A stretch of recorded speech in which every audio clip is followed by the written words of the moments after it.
Hi, and welcome to the Passion and Possibilities birth interview series. I'm Charlotte Canyu from Birth Essence, where I support women to be confidently themselves in birth on their birth journey. And this series today, we are welcoming Mandy Rees from Blossom Yoga to talk about pregnancy yoga and birth journey of women. So welcome, Mandy. Thank you very much. Hello. Yeah, It's very nice to be here. Thank you for welcoming me. Yeah, so wonderful. So I wonder if you could, we could start by if you told us a little bit about yourself and how you became passionate about supporting women as they... Yeah, it's a convoluted journey of mine. So I've been a yoga teacher for coming up 5 years now. Before that, I was a lawyer. So I've come a huge journey in, well, longer than 5 years. So I probably stopped practicing law about 8 years ago now. But I'd worked from coming out of university until I had both girls. So I have two daughters, Grace and Neve, who are now 16 and 12, which is quite scary in itself, how that happened. Yeah, and it just life became too manic trying to, both my husband's a lawyer as well, both of us trying to do the same job with children. So I was lucky enough to be able to make the choice to step away from doing that. I set up a maternity wear business for a short while, but that didn't make me glow from the inside or the outside or anywhere else at all. And I'd always practiced yoga a little bit, but always understood the benefits of yoga. And I used a lot of breathing during the girls' births themselves. So I was very much in tune with birthing and what helped during birth. But also I suffered with postnatal depression after I had Grace. So I found pregnancy and birth to be amazing and beautiful, and I found motherhood to be scary and terrifying and a really difficult process for me to go through. That was where my struggle was. So it became apparent through my maternity business when I was meeting more mums and ladies and talking to my friends and my own experiences that there's still a huge gap in the support we get pre and postnatally, not all physically, but also the mental process and the change we undergo. That I just evolved gradually, and I started reading more around pregnancy and birth and what you could do to help. And then as the universe works, one day this thing popped up about training to be a pre and postnatal yoga teacher. And I just made the call and made the decision within a couple of days that that's what I was going to do. And since then, I've just realized that that's where my journey should be. Yeah. And that's what I should be doing. It was like a light bulb moment, which then my logical brain was going, no, that can't be right. Need to do this, need to do that. And now I've just decided, you know what, this is what I should be doing and where I should be. And I'm very blessed to be here. Yeah. So a long-winded way of saying that this is just what it feels right I should be doing. And I have a true passion for helping every woman have the birth that she wants to have and can have, but also to help her ease that transition from pregnancy through birth to becoming a mother. Yeah, I think that's wonderful. I can really feel your passion, and from previous conversations as well. And of course, you've been through it twice and had your own challenges. So yeah, speak to that and see the gap and fill that. So yes, that's wonderful. So tell me a little bit more about actually pregnancy yoga, because I know people have some ideas about yoga. There's lots of misconceptions. And what does it mean for a class? Yeah. Well, classically in the class, we do the yoga asanas. So we do the postures, we'll do the downward dog and the chair and the cat-cow, the classic postures that you would understand. And they're all modified for pregnancy. And many, if not most of my mums have got pelvic girdle pain, back pain, heartburn, those pregnancy-related issues, lots of them with severe morning sickness. So I'll always modify the postures for the class as a whole, but also for individual mums where I can. So the majority of the class is spent doing the postures, but beforehand we do breath work every week. So every week we spend at least 15 minutes breathing to relax, connect with your baby, practices to help you during birth, whatever birth you have. I'm a great believer in that cesarean birth, vaginal birth, every birth is as valid as the other. So I make sure that every woman feels included, because lots of mums know that they're going to have a cesarean for various reasons. So I wouldn't want them to feel that yoga's only for women who are going to have a home birth in a pool. It's for everybody. So we practice on breath work, practice the yoga itself. Then we do sleep relaxation, which for those that are already mums, I think that's the best part of the class, really, coming and being able to close your eyes and go to sleep for 15 minutes.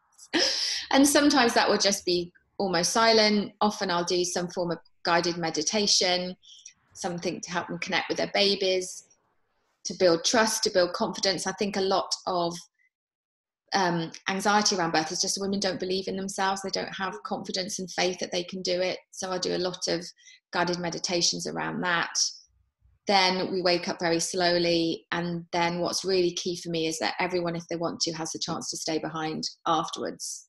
So we have generally jammy dodger biscuits are my biscuits of choice. And we can stay for half an hour, 40 minutes after the class, just chatting about stuff. So one week can be very focused on how your breath work can help you during birth. Then it can be, one mum's been to her midwife this week and she's been told X and she wants to check what the other ladies have been told, or have they been to visit the birthing centre at the women's hospital? What does that look like? So the conversation after each class varies widely, and it can get really, really personal. So we all tend to overshare because I think it feels like a safe space. I'm keen to create that safe space. So mums can ask questions that perhaps they wouldn't feel confident about asking their midwife, or, you know, the questions that they think is a silly question, which isn't really a silly question, but they'll open up, or they haven't felt that they could ask it in their antenatal class because perhaps they don't know the people there so well. So it's very much a sharing and an opening space, because knowledge is power, isn't it? Yeah, The more you know. That's like a wonderful class, and I think many of the other people I've spoken to do the similar thing to you.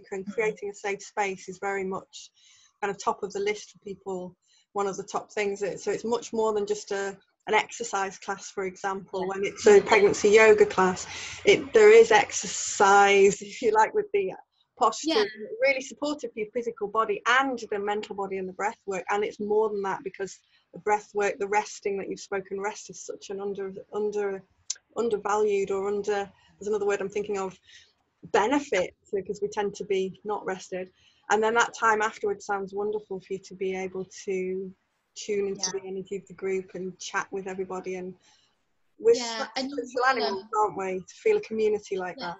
Yeah, and you will strengthen through the postures, and you know, we're holding them, and I can see knees are wobbling and shoulders are stretching. So you will strengthen, but it's most important is giving you the kind of permission to switch off. So I think as women, we rush around, well, as humans, don't we? And until you go to the space, if these ladies were at home in the evenings, they wouldn't be switching off, but because it's a class that they're coming to, they're like, oh, it's okay, I can switch off here because I'm allowed to be here. It's that inner permission we're not very good at giving ourselves. And that's what coming to a space like that, it gives you that permission. Yeah. And it's okay. The rest is different, isn't it? If you have been guided into it, that rest, you really have switched off. You're not just sitting still. Yeah, and you're away from, there's always something to do at home, isn't there? There's always washing up, there's always something. You're dropping that mental load for a time. Yeah. Definitely, that's wonderful. So do you find that people go on a journey and you can see that as you see them coming to classes over time? Yeah, I think people have very defined views on birth before they become pregnant. And so I think you go into your pregnancy with your preconceived ideas of birth, or what you've heard your mum tell you, your friends tell you, and you think that your birth journey is going to be similar. And then as you really start to understand how your body feels, what your baby needs, what other women are experiencing, it really changes. And I can see sometimes mums in the first class, because we do the breathing first, lots of people with their eyes closed, they're very calm. A mum new to the class, her eyes are open, she's twitching, she's not able to get comfortable. And week after week, it's lovely to see that lady relax into who she is, allow her body to embrace pregnancy, hands on her tummy, everything's very calm. I've had mums who I'm going to go into the women's and I'm going to have all the pain relief available, which I'm a believer, again, if you want pain relief, take it. But then, very regimented view on birth. And then by the end of it, she wants a home birth with as minimal intervention as possible, because she's allowed herself the time and the space to go on that journey. Because coming to a class like pregnancy yoga or doing hypnobirthing, opens up different avenues in your mind that you didn't think were possible before, and you do learn to trust, and you build confidence in your own ability to have your baby, to birth your baby. You lose that fear element, which is lovely. I think that's really wonderful to hear that. They're taking that time again to connect with yourself in that stillness, that space. You can hear yourself. Yeah. We're running around, you're hearing the jobs to do. And you're hearing but the also outside influence of, well, I should do it like this because they did before, you know. And also I think it's scary to acknowledge your fears. Acknowledging that you're scared about having your baby is quite difficult, but hearing another woman tell you that she feels the same makes it feel safer. It's like permission to share as well. And then other people's journey. I guess you have people at different stages in your classes, and they can see the other woman's journey with them, and then they can learn from that and gain confidence. And I say, I can't offer you 2 breaths and your baby's going to come out birth. I'm not saying that yoga is going to give you that, but it's going to make a huge difference, and it's going to give you tools to feel empowered going into that birth that you wouldn't have before. And it's okay to be nervous. It's okay to feel anxious. You know, that's how most of us feel. When you've not done something before, it's new. Surprising if you weren't nervous. It's whether that can be nervous excitement. Like, oh, I'm nervous because but I'm excited and exclusive. And it's changing that fear into feeling empowered, feeling ready for it, and feeling fully prepared. And once my mums know that they've done everything and they are prepared and they've got that knowledge, then you can just see them grow. You can just see the light shines around them, and they just step into that birthing space in a different way to I think they would have done before. And they know that they've got other mums to call on. So often the groups will set up, they'll have WhatsApp groups, and we'll meet up outside of the class, and they know they've got a space to come to postnatally with their babies as well.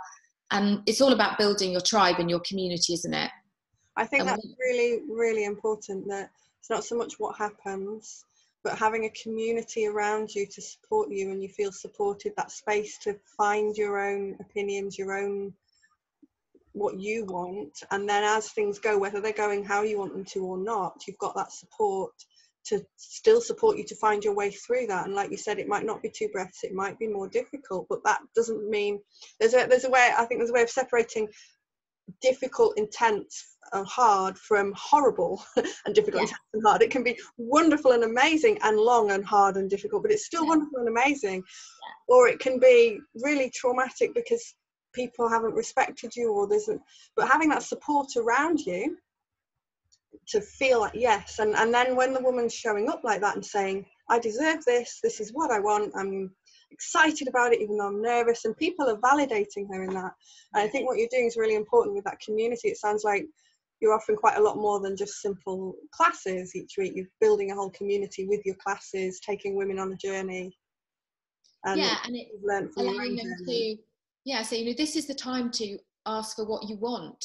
And we talk a lot about that, do we, as women in general? As a big generalization, but we don't ask enough for what we want. You don't ask enough questions. You go in to meet with your midwife or consultant, and because they're a position of authority, we just kind of nod our heads and go that's fine, and then walk out and think, I have no idea what went on there. So I say to my ladies, ask all the questions you want to ask. We talk a lot about birth partners and their role. So they have to step up to the plate as well. They may have to be your mouthpiece during your baby's birth, so they need to understand what you want, and they need to explain things to you. So we talk a lot about their role, and don't be afraid to ask questions during your baby's birth, but believe that you can do this is a really key thing. And I always say, you are not alone. You are not going to be birthing your baby on your own. I think that's people's fear, that they think, but what if I get lost, or what if I lose my breath, or what if something unusual happens? But you will always be supported in that. You don't have to worry about being on your own, but also you are much, much stronger than you think you are. I think we know once you've had a baby, you realize actually you can do a lot. You realize it. And it's lovely in my class from when I have second or third time mums with the first time mums, because they can really share their experiences there. I mean, I can talk, but there's only one of me. But if you've got other women who've had children who's validating, that yes, it can be long and it can be hard. And I say, you've got to step up to the plate yourselves as well. This takes effort. You've got to be strong, but you can do it. Yeah. And it doesn't go on forever as well. Yeah. When you're in it, it's hard to see from the outside, isn't it? So it's so wonderful to have that support around you from people that are just like you, really. You can understand and relate to them. Yeah. So a lot of it is building confidence around birth and remembering that every birth is different, and your birth won't be the one you've seen on TV, and it won't be the one in the film.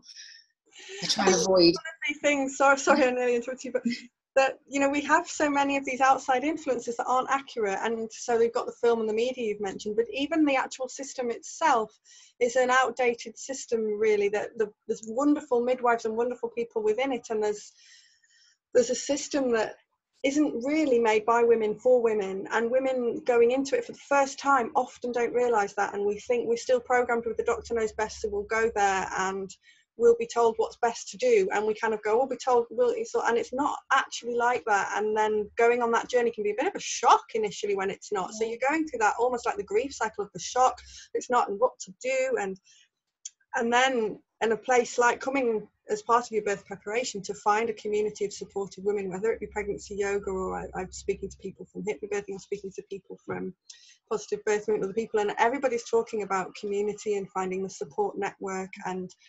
yoga's brilliant and it might not be for everyone, but there's something that's for you that can be supportive, that can, and breath work comes into hypnobirthing, comes into yoga, comes into because it's life, it's us connecting with our bodies, with our thing, with who we are and what we want.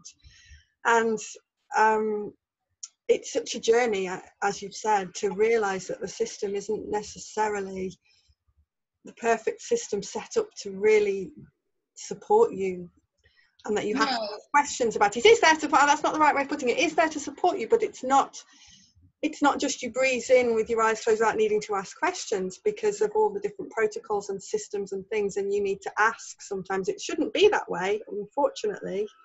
That's how it is at the moment. Yeah, we're so blessed to have the NHS. Yeah, it's we're incredibly lucky to have it, but we have to remember that it's under pressure.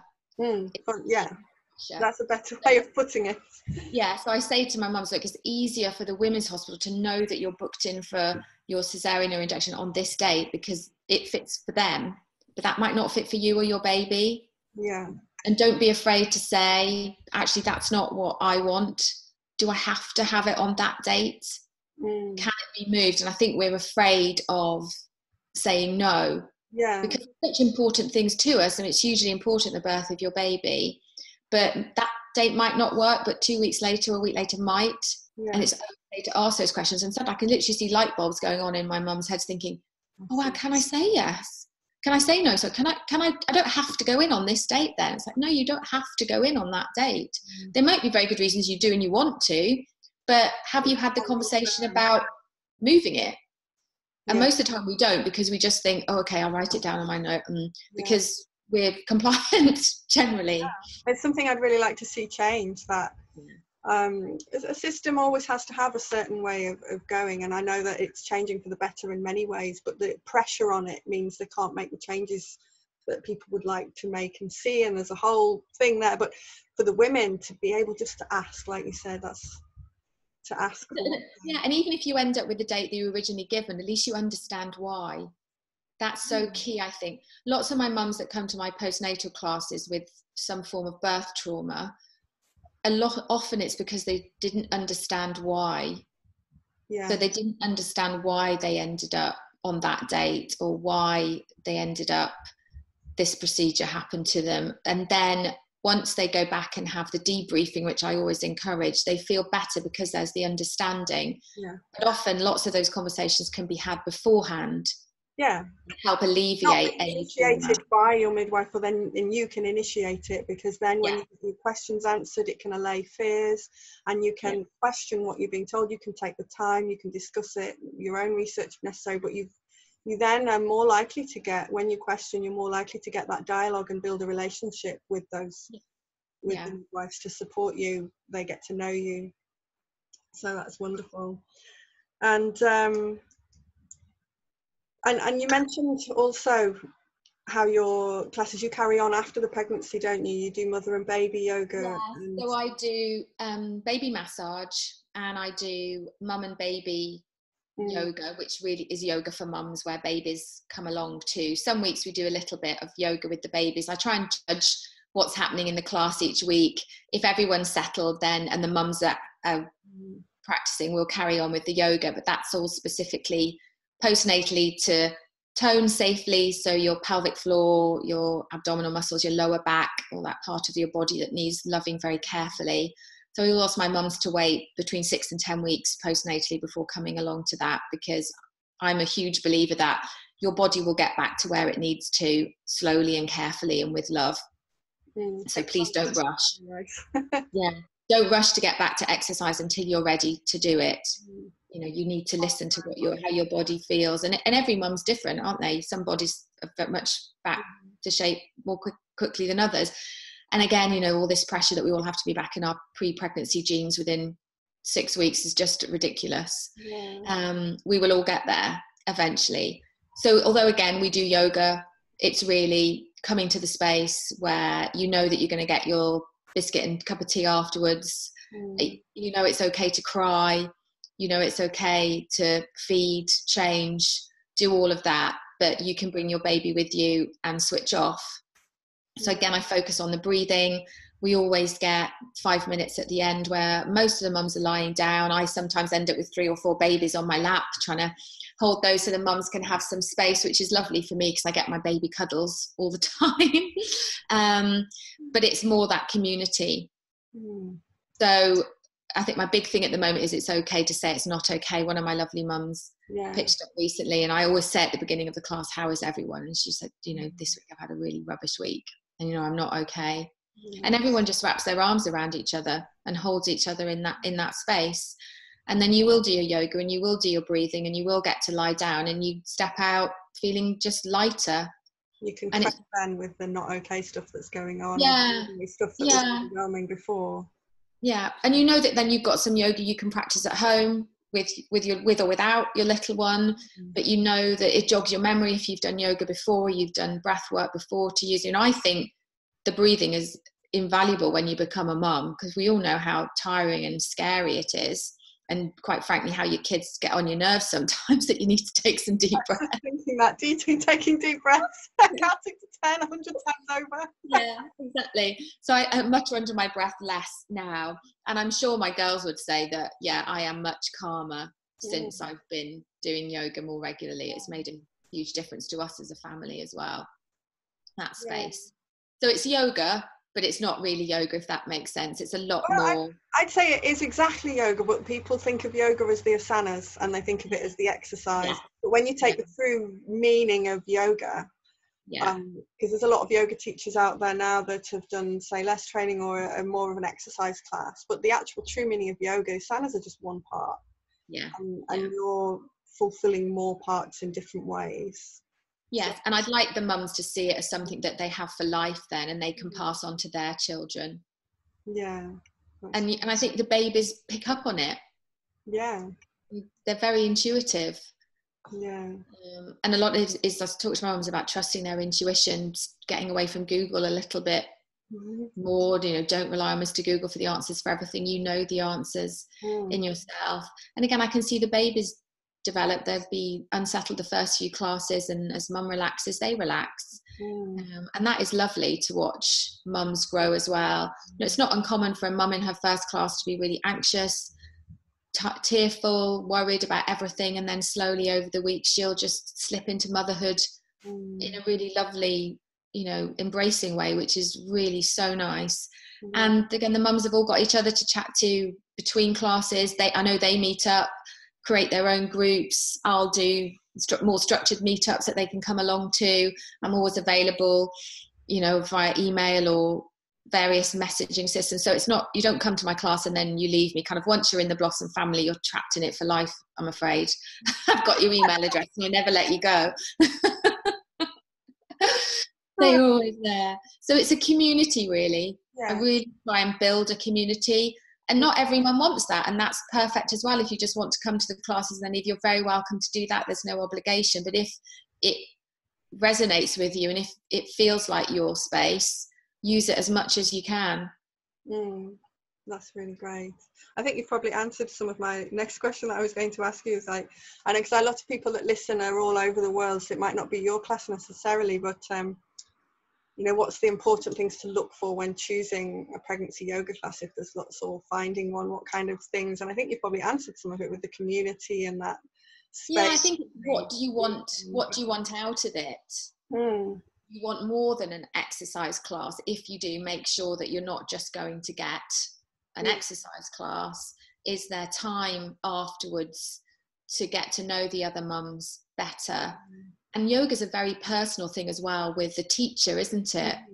Sometimes you gel with the teacher and other times you don't, and that's not your fault or theirs. It's just we're all different personalities. And I think often it's word of mouth. It's and your intuition, like you were speaking of before, what's right for you. And what's right for you. And who would your friends recommend? But I think you need to find out what, because we can all say it's a yoga class, but what actually within that yoga class is it? And what do you want out of it are the key points.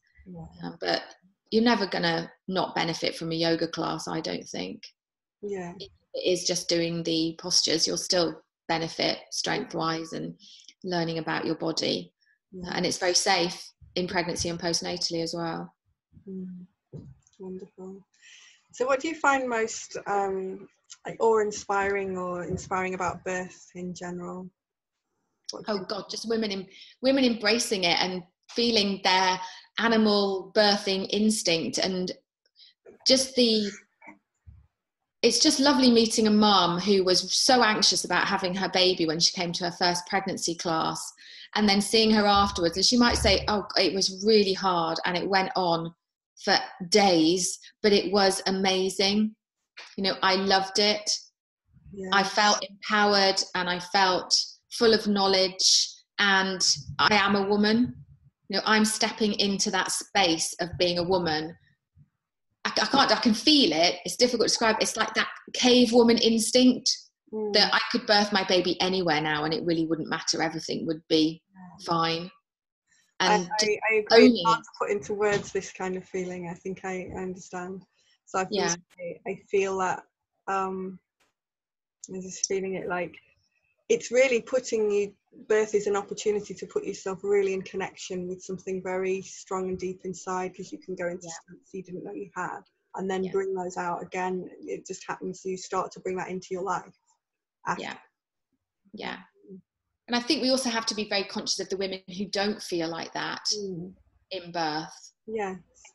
And that's where we need those postnatal spaces for women who didn't feel that, to know that that is okay as well, and that they can be healed from that, and that they can feel it the next time round. They don't need to be even more anxious second time round. Because as we say, I don't think our system, if you're in the system, allows everyone that space to find that true birthing instinct. And people don't think that it's there in them. When it actually is, they just weren't given the opportunity to feel it, and they may, through debriefing, get a sense of that, even from the traumatic birth. Some of the women I work with, when they heal the trauma that they've been carrying, they find peace with the traumatic story. Even though they can't change what happened, they find a peace and they find a strength from it in some way that they bring through. And of course, if they do have an opportunity for another birth, they can put that into practice. But if they don't, there's still an opportunity. So what I would say, anyone listening to this is, you know, may have been thinking, oh, here we go again, people talking about how wonderful birth is, and I was traumatized, it was awful, and want to switch off. I would really invite them to hear what you've just said, that it is okay, and get help. Find some support. You don't have to carry the pain and trauma of that story for the rest of your life, even though you cannot change what happened to you, and it may feel impossible right now. Start a dialogue with someone to find the support that's out there. That can be a tricky thing initially, but there is support you can find. And you need to find someone who can help you realize actually how strong you were to have gone through that. So there is a deep strength in you. and acknowledge that and own that as well. Yeah.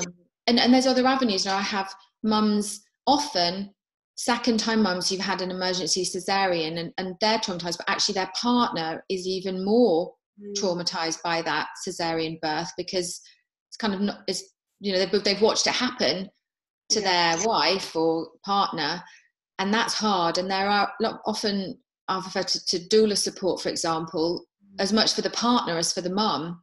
Yeah. So they feel guided and supported. So there's lots of different avenues out there that people aren't even aware of.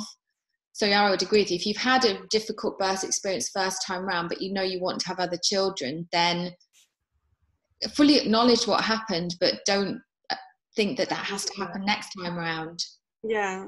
And if you're having any kind of fears or suffering or pain, there's things you can do. Your classes will support women who've just feeling anxious, even if they've not had a traumatic birth, or if they have, it's part of that healing to be in a community of women who say, I hear you, it's okay. Yeah. And if you need specialist help, then that community may know of people, word of mouth referrals. So that some of the work that I do is supporting people to release the trauma and find new ways of relating to themselves and history. And just really, all women and all birth experiences, no matter how traumatic it's been experienced at the time, are your story, and it's you, and you are a woman, you are strong. And to the journey again to finding that in your own story that may not be the story you liked or wanted or chose at the time is a big journey. And when you do that, it can be some of my most amazing moments that I've worked with are when people who've gone through the journey and they've had a terrible birth experience the first time, and then they come to peace with that, and then they're even can see things in that and the development of their relationship with their child and with themselves, and they bring that it becomes part of a larger thread of their life, and it's no longer something to dread, but it's something that they experienced. And there's this strength that you just can't take away from a woman, from anyone. Yeah. And I want every woman to enjoy being a mum. And you know, it is hard. It's really hard being a mum, and I didn't enjoy it to begin with. And if I can make a difference to one lady so she doesn't have the experience I did, then that's worth it for all of that. What made the difference for you? What was the turning point for you between not enjoying being a mum and being a mum? What did you learn that you could? Well, I realised now when I had Grace, I didn't go to any mum or baby classes. I think I just went to one, and Grace had really severe eczema as a baby, which was really traumatic for me because I felt very judged because every other baby seemed to have the most perfect skin in the whole wide world. And I went to one class and she would be in wet wraps on her arms and legs, and I was really self-conscious of that, which I shouldn't have been. I see lots of mums and babies with eczema in my classes. I understand now that it's what babies get. And then I went back to work when she was 4 months old, full time, and everything was just a complete mess. And it was just time for me and the support of Kerry, my husband, and literally just talking it through with him and coming through the other side. But I made it really awful for all of us by not going out there and getting help. So having support and taking more time before going back into a life that isn't particularly supportive. So we just jumbled around. Where you're initially going back as a lawyer and then you've moved out of that life, haven't you, into something? So I went back 5 days a week as a lawyer when Grace was a tiny baby. In fairness, I think actually it was the going back to work in a way that helped me, because at least it gave me some structure and some connection with my pre-baby life, because we lose that connection, don't we? You lose a sense of identity and who you are. I think that's the important thing, and it's like women are so focused on trying to get back to their old identity. You can't do that because you're not the same. And so the journey onwards and reconnecting with parts of your old identity that are still valid, and there's a grieving process that's very valid about the parts of the identity that have fulfilled their purpose. You are never going to be not a mother. You can't undo being a mother no matter what happens. And so you kind of saying goodbye to who you were before was a natural grieving process. And when we don't have a space for that, whether it just be time or whether it be acknowledging to friends or in a space like your pregnancy yoga, I feel sad that I can't just go out anymore. Yeah. You know, I want to go out, and it's not like you don't want your child anymore. You still want all that, but so when you hear that's acknowledged, you can. I mean, I went through a process myself of saying goodbye to like this young girl, but still realizing I could invite her energy in whenever I needed it, and we could still do stuff. But there was a time for each thing in a kind of cycle, and because we don't value the aging process and you might call it the crone stage, so we're not going, wow, look at that mother, she's got such a mother's tummy on her, wow, how cool. We're going, oh, let's get back in our pre-pregnancy genes. There's such a mental thing with it, and it's a shift in identity. And it sounds like for you came to a new identity and grew into that as a mother, and you're a business owner, and all with time and healing and support around you. But I could have done it.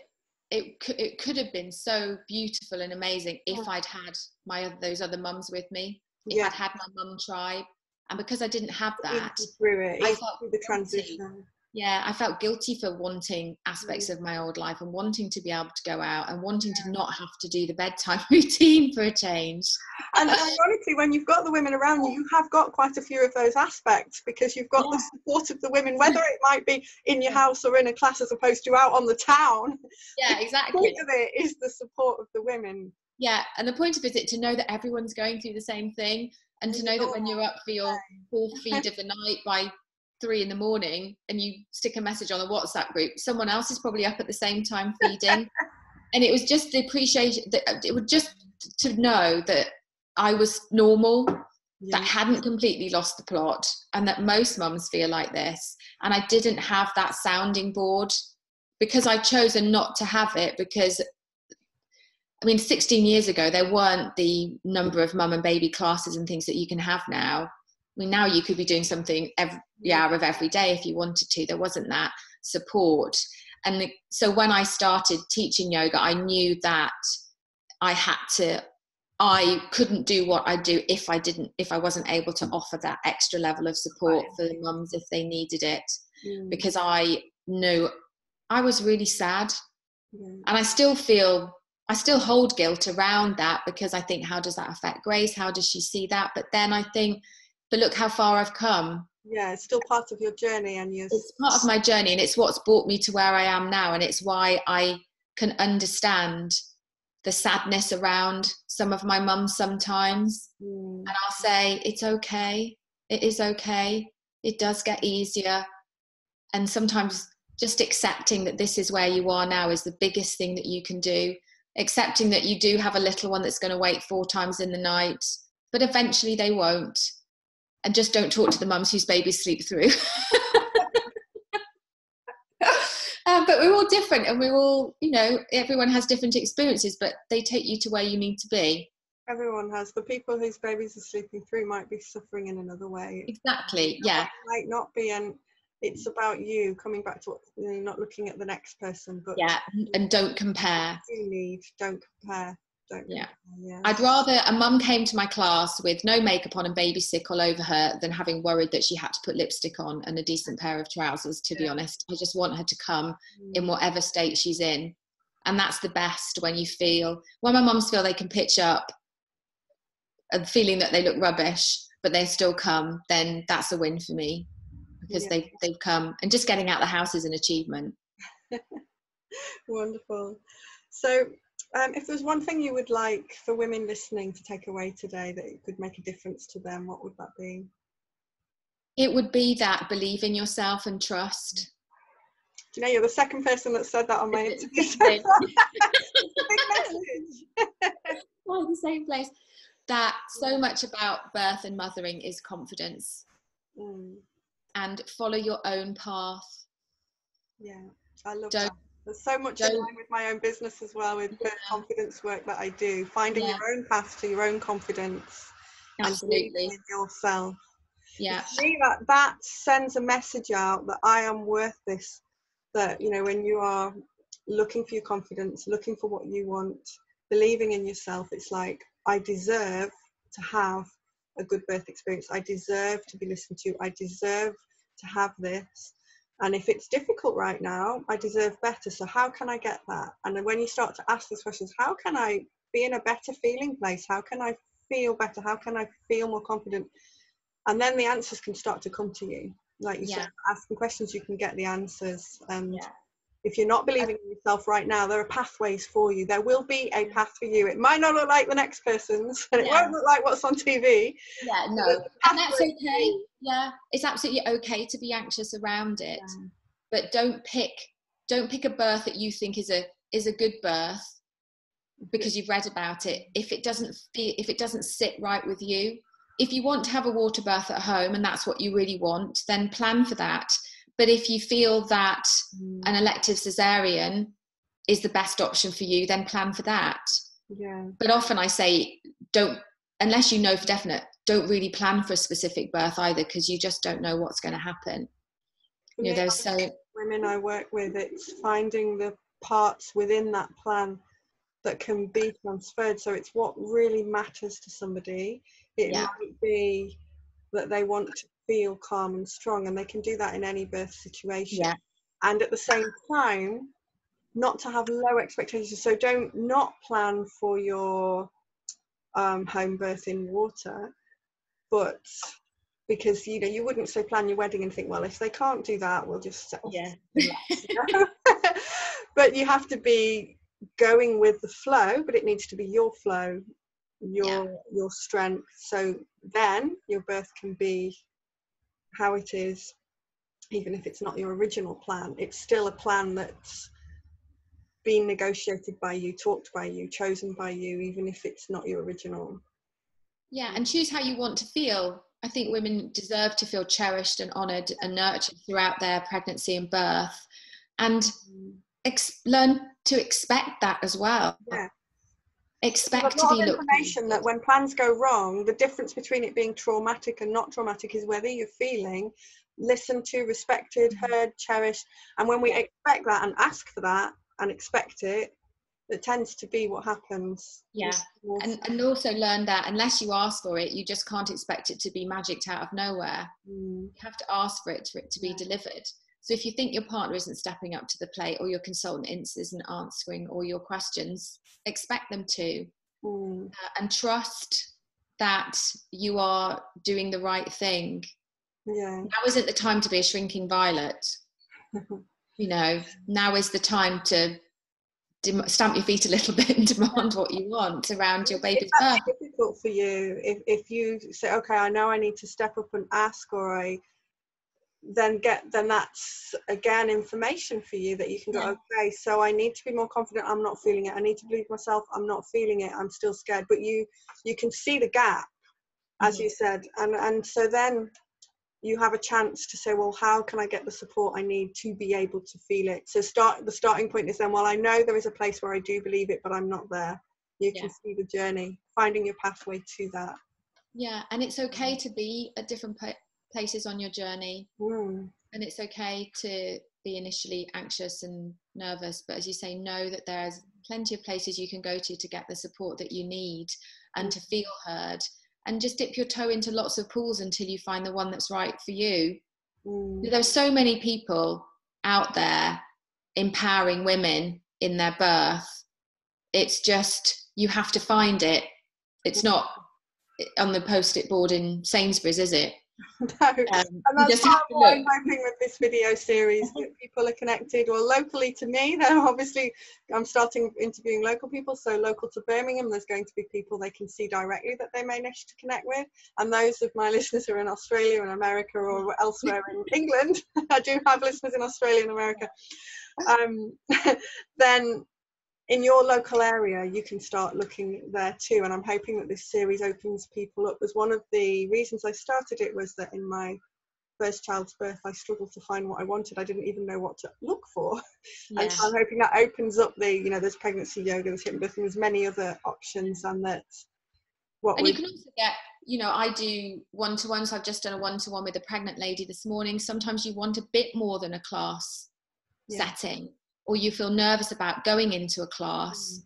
So if that's how you feel and you found someone that you think will work, ask them if they'll do a one-to-one session with you.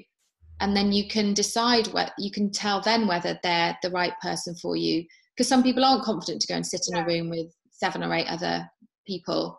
And again, that's fine, that's okay. we often start in that place. So you don't have to leap in. You can take little steps. Yeah. And little steps will eventually get you to where you need to be. Mm. But I would just love every pregnant woman or woman to know that there are so many people out there to hold your hand.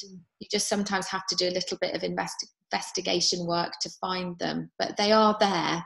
Yeah, Definitely. I love that as a place to leave it today, because I could probably talk all day, but just for women to know there are people out there who would love to support you, and we would love to support you, and we wish people to have that support. So yes, I've had this is a wonderful chat. I will be putting up with the summary because there's so much in here for people to benefit from. No, it's a pleasure. Thank you very much. I've really enjoyed the chat today, so thank you. Thank you for inviting me. It's a pleasure. Thanks, Charlotte. I'll speak to you again. Thank you. Thank you. Bye.